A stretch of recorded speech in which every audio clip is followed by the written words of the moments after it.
by error 53 to a computer and then have that phone unbricked. You would not have Touch ID functionality anymore. That would be gone, but you would have access to your data, and the phone would work as a phone again, the same way it did with the iPhone 5S. Now, fast forward it. Well, what happens to all those people that went to an Apple store after they got error 53 and just gave up and paid $249 or $349 or whatever the rate was to have their phone replaced?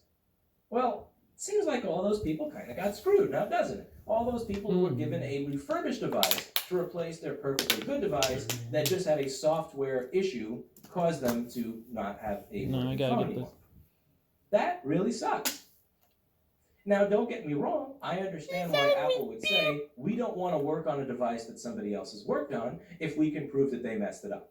If I open a phone and I see that there's long screw damage and there's liquid damage and a tech tried to plug in the battery backwards and the screen connector upside down so it's all jagged and messed up, I probably would not want to work on that device. If I can prove that another technician damaged it, I understand if Apple would say, we're going to charge you more money to just do an out-of-warranty replacement on this because you messed it up. No normal repair for you. I can understand that to some extent if the user messed it up.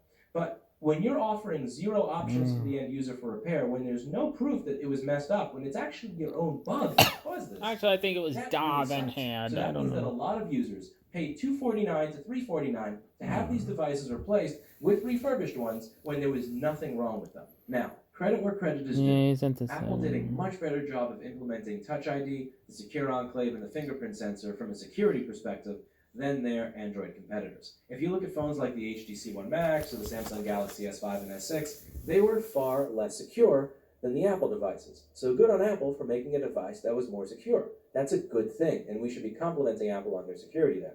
However, just because Apple made a device that was more secure does not mean that they get to waive the